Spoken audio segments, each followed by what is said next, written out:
안녕하세요. 예스진입니다. 이번 영상은 예수와 붓다가 함께 했던 시간들 네 번째 영상으로 예수와 붓다가 노자와 함께 했던 내용입니다. 이 책에서는 예수와 붓다가 여러 생들을 함께 썼다고 말하는데요. 우리가 이해하는 전생의 개념과는 다르지만 어쨌든 함께 같은 생을 보내며 서로 깨달음으로 가는 것을 도와주었다고 이야기합니다. 물론 독실한 기독교나 불교 신자들은 이 내용 자체가 불쾌하고 받아들여지지 않는 내용이지만 그건 우리가 형상의 차원에서 전생이란 개념을 생각하고 어느 한 인물을 정해진 하나의 개별 영혼으로 절대화시키기 때문에 생기는 오해이고 착각입니다. 하지만 현실이라는 꿈속에서 이원성의 세상을 살고 있는 우리에게는 그것을 넘어서서 바라보는 것은 어려운 일입니다. 우리는 믿음이라는 토대 위에 나를 세우고 자신의 세상을 만들어가기 때문에 그 믿음이 조금이라도 손상된다면 자신을 포함한 모든 것들이 송두리째 무너지기 때문입니다. 그래서 어떻게든 그 믿음을 유지하고 지키기 위해 자기 믿음에 부합하는 것들만 받아들이고 나머지 것들은 전부 다 적으로 만들어 싸우거나 배척해버립니다.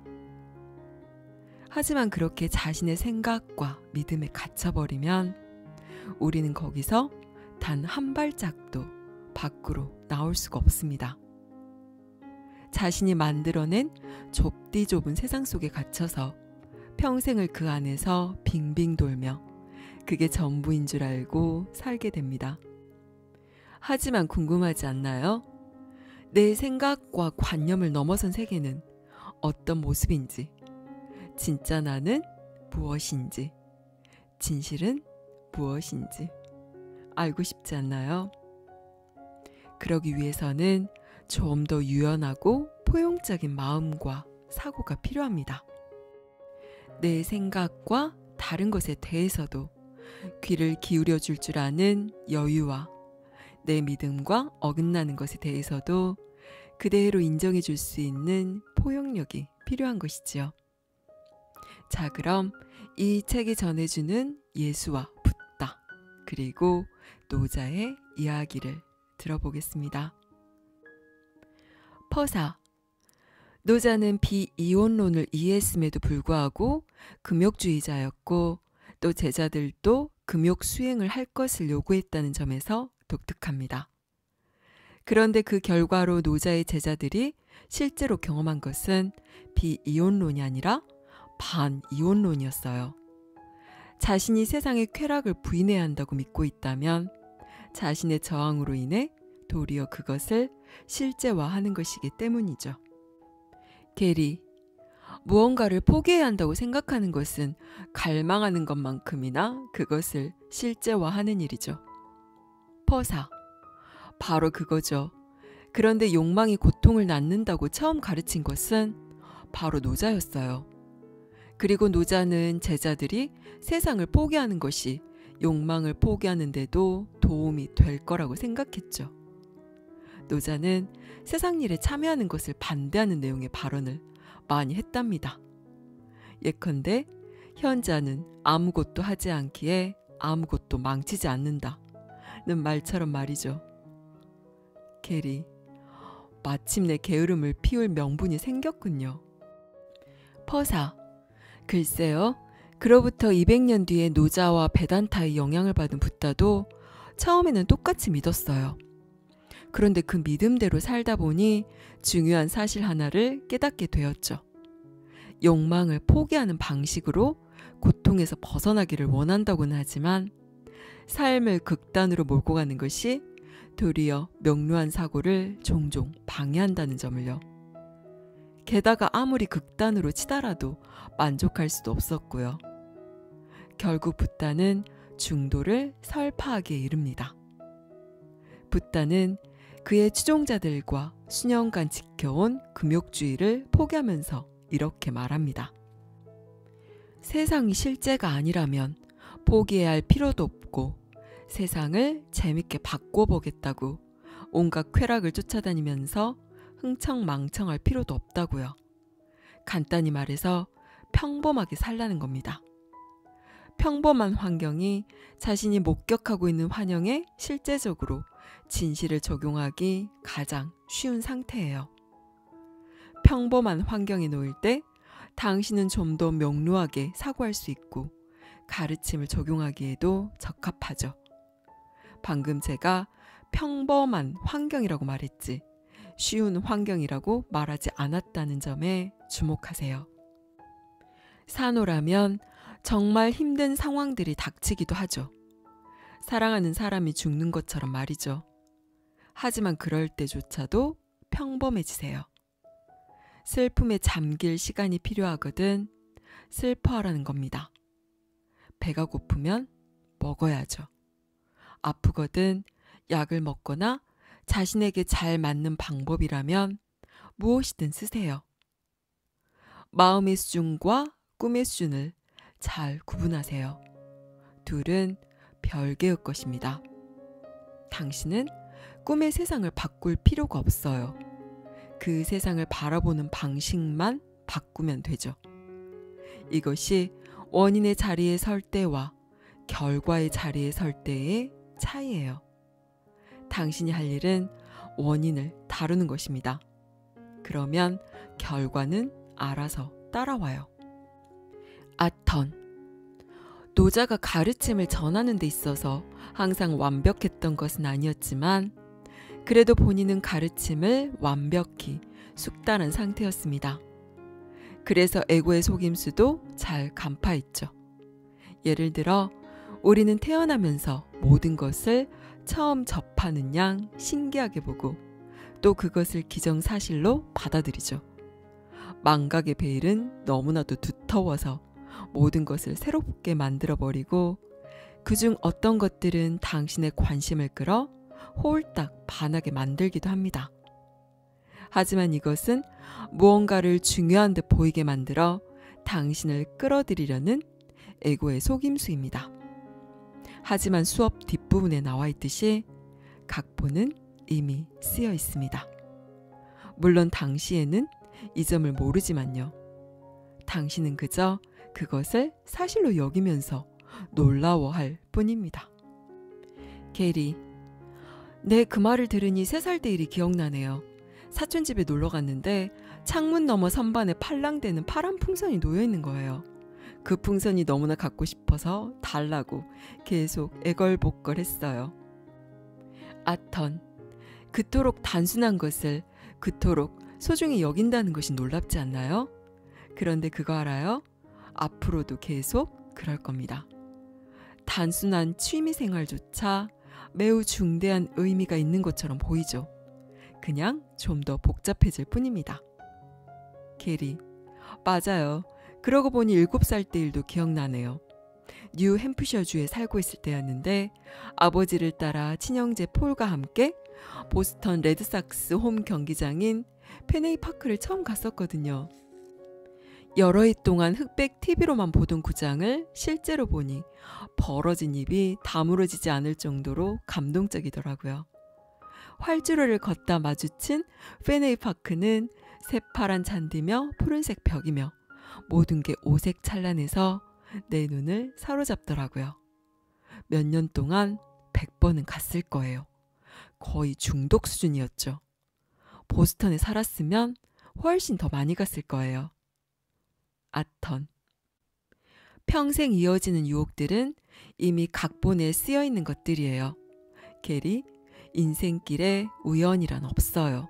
중요한 것은 그것들의 목적이 무엇인지를 묻는 겁니다. 퍼사. 망각의임 때문에 나이가 들더라도 새로운 경험은 언제나 불쑥불쑥 찾아오곤 한답니다. 자신의 아이가 태어나면 아이를 처음 가져본 것처럼 행동하는 것도 그래서죠. 하지만 첫째라 하더라도 그 아이가 처음은 아닌데 그걸 깨닫지 못하는 이유는 오직 망각으로 인해 수천 번 꿈의 생 동안 만났던 다른 모든 식구들에 대한 기억이 차단돼서 그런 겁니다. 게리. 그런 줄도 모르고 우리는 에고의 바람대로 특별한 관계를 필수적으로 생각하고, 특별한 관계는 가족을 시작으로 그 범위를 새로운 관계들로 계속 넓혀가죠. 퍼사. 지금부터는 붓다를 언급할 때 간단히 비라고 부를 때도 있을 거예요. 당시 제이는 샤올이란 여자였고 비는 워산이란 남자였어요. 그들은 이웃이었고 둘 다 어릴 때부터 심령 능력을 드러냈죠. 가족들은 행여나 아이들이 사람들 눈에 다르게 비쳐 놀림을 당하거나 안 좋은 일을 당할까봐 노심초사했었죠. 그런데 아이들에 대한 소문이 퍼져서 사람들이 조언을 듣겠다며 찾아오자 부모들의 태도도 바뀌었어요. 보통 찾아오는 사람들은 살해를 할 만큼 부자였고, 가난했던 두 아이의 부모들은 이런 기회를 마다할 수 없었죠. 사람들은 아이들이 자신들의 비밀마저 족집게처럼 마치자 신기했었고, 아이들은 그들이 소원 성취를 위해 어떻게 해야 하는지를 알려주곤 했답니다. 게리. 샤오리가 나중에 제이가 되고 워산이 나중에 비가 되는 거죠? 퍼사. 네, 2600년이란 세월의 간극이 있음에도 불구하고 예나 지금이나 사람들은 한결같아서 당시 사람들도 돈이나 명예, 성공 아니면 특별한 사랑을 원했답니다. 배경만 바뀌었을 뿐 사람의 속성은 그대로죠. 어쨌든 아이들은 사람들이 원하는 것을 얻도록 꽤나 잘 안내했고, 샤오리와 워사는 그럴 마음만 품었다면 흔히들 말하듯이 남은 생 동안 원하는 대로 모든 것을 누릴 수도 있었어요. 하지만 그러지 않았고, 그래서 이야기의 끝은 거기가 아니죠. 이웃 사촌이었던 샤오리와 워사는 10대에 접어들면서 사랑에 빠지게 되었고, 지금까지와는 다른 그 이상의 삶을 원한다는 것도 알게 되었어요. 그들의 부모는 행복했을지 모르지만 그들은 그렇지 않았습니다. 훨씬 더 많은 배움과 경험이 자신들을 기다리고 있다는 걸 알았고, 물질 세상이 제공할 수 있는 그 무엇보다 더 중요한 무언가가 있다는 것도 알았어요. 그들은 결국 도망칠 계획을 세웠고 몇 개월의 준비 끝에 도망치는데 성공했죠. 그렇게 도망친 두 사람은 결혼을 했고 어느 동네에 정착했어요. 처음엔 모든 게 낯설어 물 밖에 나온 고기처럼 서툴렀지만 조심조심 한 발 한 발 내디디면서 이내 낯선 마을에 적응하기 시작했습니다. 그렇게 1년가량 지났을까 두 사람은 우연히 구원으로 인도해줄 삶의 비밀을 알고 있다는 한 스승의 얘기를 듣게 되었어요. 가슴이 뛰기 시작한 두 사람은 직감적으로 그 스승을 찾아가 배워야 한다는 걸 알았죠. 그 스승이 바로 노자였어요. 당시는 전통적으로도 그렇고 스승들이 여자를 제자로 받아들이지 않는 것이 보통이었는데 노자는 달랐습니다. 노자는 두 새내기를 따로 불러 자신을 따르려거든 세상의 소유를 포기하고 해묵은 믿음에 대한 집착도 포기해야 하며 결국에는 욕망 자체도 포기해야 한다고 말했어요. 당시 둘은 이런 삶을 받아들일 준비가 되어 있었을까요? 네, 그들은 준비되어 있었어요. 노자를 만나기 전 둘은 자신들의 타고난 지혜를 믿고는 있었지만 그걸 평생의 생활 양식으로 삼아야 할지에 대해선 확신이 없었죠. 그러다 노자를 만나 헌신할 것을 요구받자 이것이 진정 자신들이 찾던 것인지 확인하고 싶었어요. 이미 만족스럽지 못한 삶을 여러 해 보냈기 때문에 이를 되풀이하고 싶지는 않았거든요. 물론 이들에겐 노자의 가르침이 안 통하면 다시 떠날 생각도 있었습니다. 그렇게 노자의 제자가 된 두 사람은 도망칠 때 가지고 온 금을 구걸하는 사람들에게 나눠주는 방식으로 가르침을 실천하기 시작했고 혹시나 있을지도 모를 불상사를 피하기 위해 거린들을 따로 불러 몰래 나눠주는 방식을 택했습니다. 하지만 금욕 생활에 익숙해지는 데는 시간이 좀 걸립니다. 규칙적인 식사를 해왔던 사람은 금욕 생활로 생기는 허기는 견디기 힘들죠. 샤오리와 워산도 처음엔 그랬습니다. 차고 넘쳤던 맛난 음식과 돈으로 쉽게 해결되는 편리한 생활이 그리웠죠. 하지만 노자는 그들에게 세상의 본성이 철저히 허상이라는 점에 대해 충분히 가르쳤어요. 노자는 이들에게 이 세상이 몽땅 에고 속임수의 결과라는 걸 숨김없이 까발렸답니다. 가끔 노자는 이들을 따로 한 명씩 불러내서 이야기를 나누곤 했어요. 당시 이런 기회를 얻는 건 제자들에겐 더없는 영광이었죠. 이 대목에서 노자가 샤오리와 나눴던 대화를 잠깐 들려줄게요. 이 대화 중 일부는 도덕경에 실려있는 내용이기도 한데 도덕경도 다른 전통이나 가르침처럼 계속해서 재해석되고 변화에 변화를 거쳐오긴 했답니다. 노자, 우리가 보고 있는 것은 자아에서 나오고 자아란 곧 마음이다. 세상은 대부분의 사람들이 경험하는 것처럼 자신에게 가해지는 무엇이 아니다. 거의 대부분의 존재들은 스스로를 자기 바깥에 있는 세상의 희생자로 여긴다. 세상이 진정 그들 바깥에 있는 것이라면 그들은 과연 희생자겠지만 다중성의 세상이라는 생각은 실은 외부가 아니라 내부에 있고 단지 외부에 있는 것처럼 보일 뿐이다. 생각은 마음을 떠나는 일 없이 언제나 마음에 남아있다. 마음만이 생각이 변화될 수 있는 유일한 곳이요. 문제를 제대로 다룰 수 있는 유일한 곳이다. 도가 곧 진리이며 도는 하나다. 도에 부분이란 없다. 도는 다른 것들과 충돌하거나 다투는 법이 없다. 도는 그저 있을 뿐이요. 그것만 필요할 뿐이다. 그리고 너도 그저 있기만 하면 된다. 샤오리, 스승님, 환영이 실제가 아니라면 왜 그리 사실처럼 보이는 것입니까? 노자, 정말 생생해 보이긴 하지. 그런데 밤에 꾸는 꿈도 생생하지 않더냐? 생생해 보인다고 해서 그것이 곧 실제라고 할 수 있을까? 아니지. 내가 거기에 충성하기 때문에 사실처럼 보일 뿐이다. 에고 속임수에 대한 너의 확고한 믿음으로 인해 상영되는 생명에 대한 조롱인 것이지.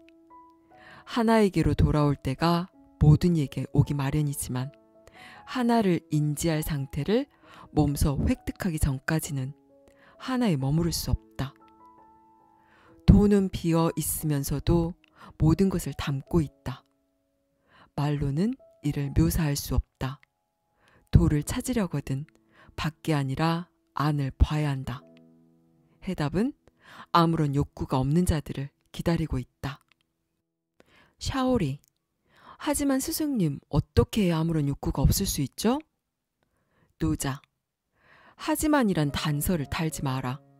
내가 믿음을 두지 않는 한 세상은 너를 욕망으로 유혹할 수 없다. 단념의 길을 연습하라. 그러면 내 믿음이 바뀌는 것을 보게 될 것이다.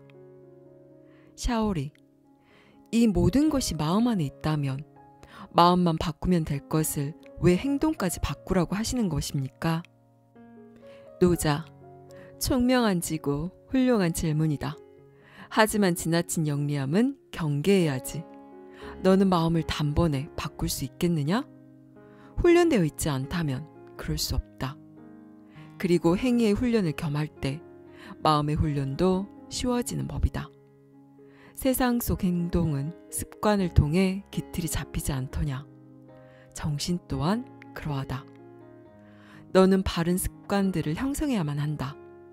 세상을 포기하는 행위는 세상에 대한 믿음을 포기하는데 도움을 줄 테니까. 그러면 욕구와 괴로움에서 자유로워지는 데에도 도움이 되지. 괴로움에서 자유롭게 될 때 평화에 들게 된다. 하나란 평화이며 너는 하나와 다시 결합하는 일에 더욱 준비될 것이야. 그리 되면 세상과 세상 속 갈등의 환상은 더 이상 너를 추호도 지배하지 못할 것이다.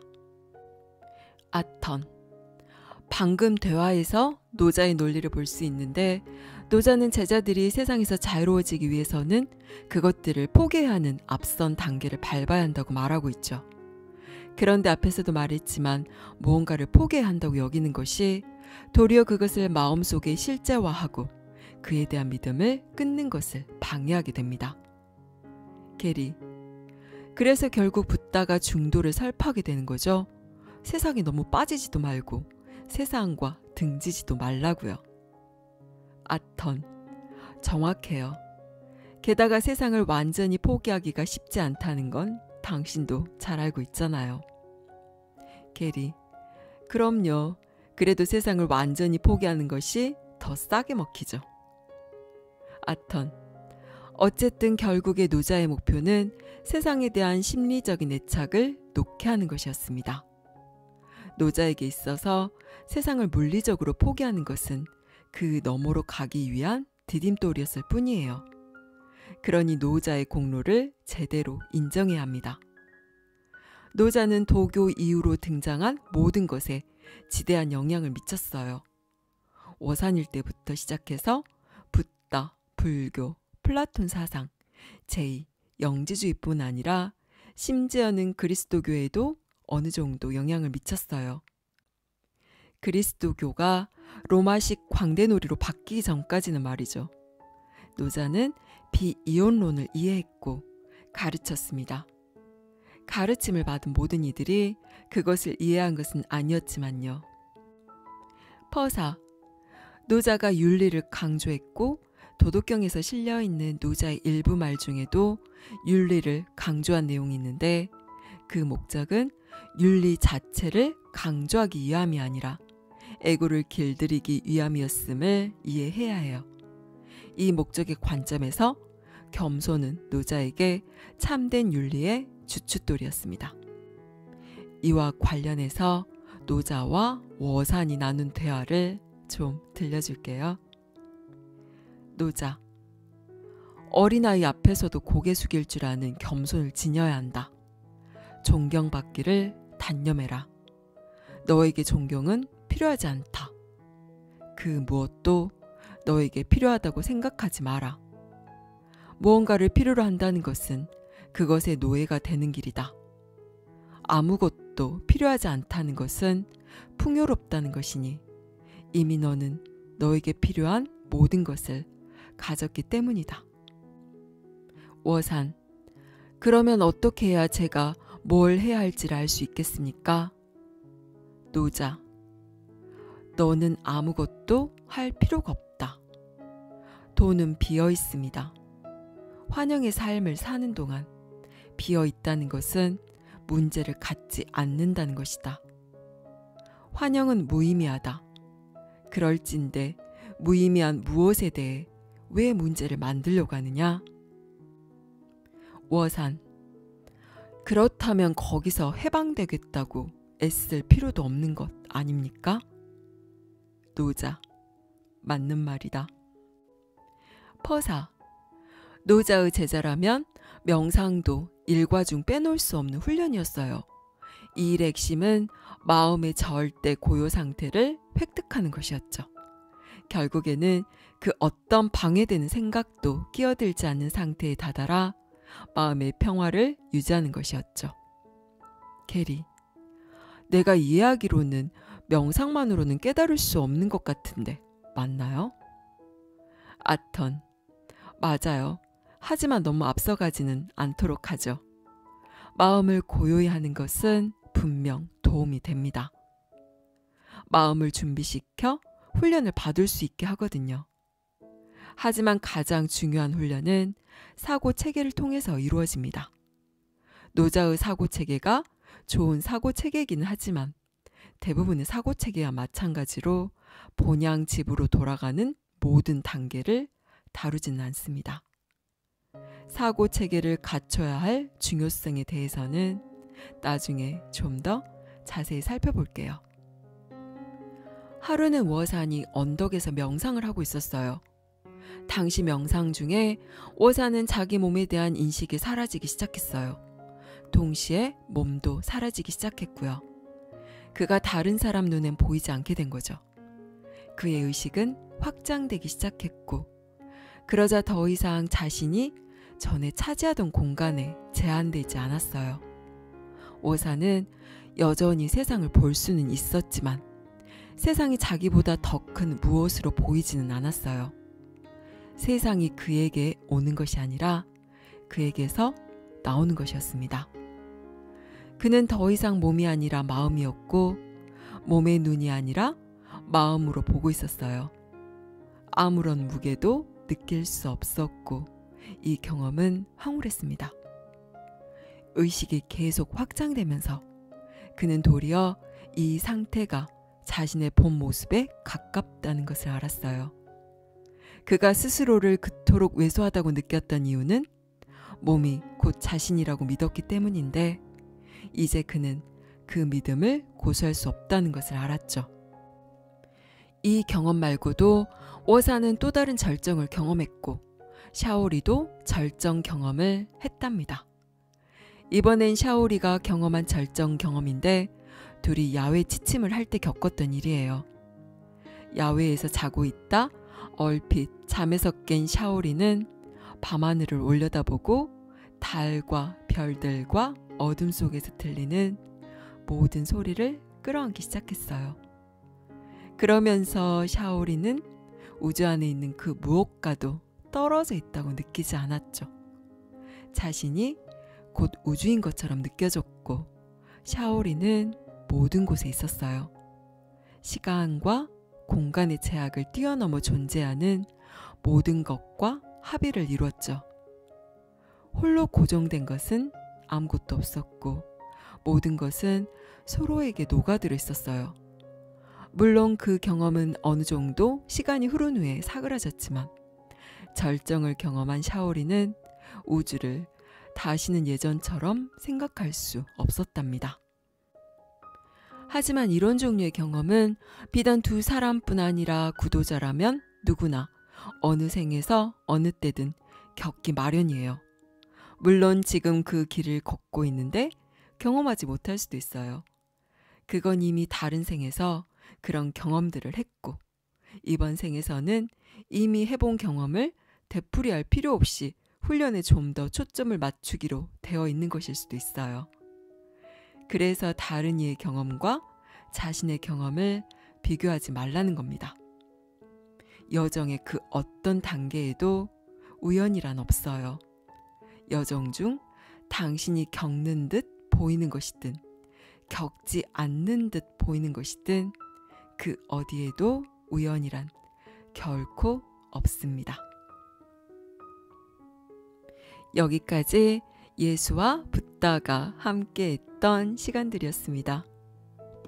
이 책에서 노자는 세상의 본성이 철저히 허상이라고 제자들에게 가르칩니다.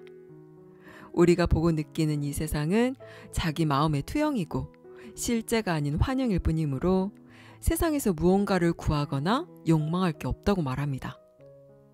진실을 보기 위해서는 밖이 아니라 안을 들여다봐야 하며, 실제처럼 보이는 세상에 끌려다니지 않기 위해서는 욕망을 절제하는 행동의 훈련을 통해 세상에 대한 믿음을 포기해야 한다고 말합니다.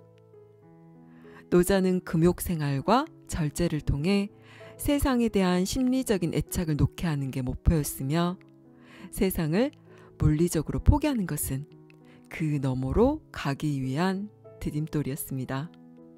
노자는 비이혼론을 이해했음에도 불구하고 금욕주의자였고, 또 제자들에게도 금욕 수행을 할 것을 요구했는데, 이는 세상을 포기하는 것이 욕망을 포기하는 데도 도움이 될 거라고 생각했기 때문입니다.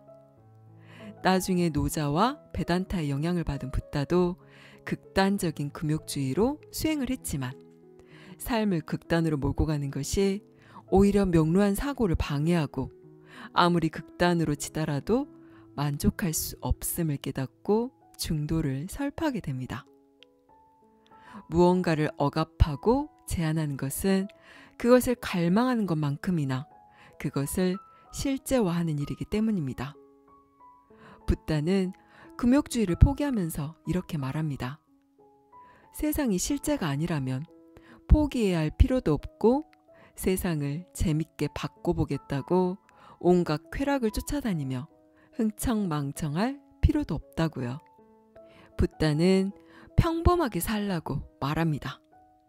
배고프면 밥 먹고, 아프거든 약을 먹거나 쉬고, 슬프면 슬퍼하고, 기쁜 일이 있으면 기뻐하고.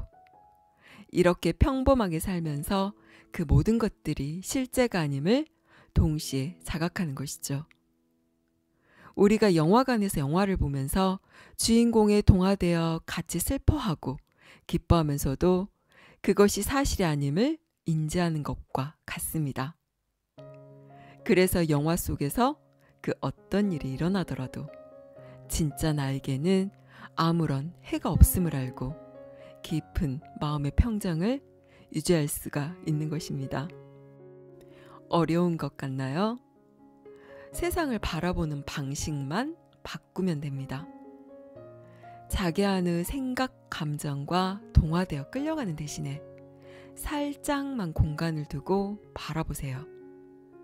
그렇게 관찰자로서 그 모든 것을 바라보는 나를 인식하게 되면 삶에서 그리 대단하거나 심각한 것이 없게 됩니다. 감사합니다. 사랑합니다.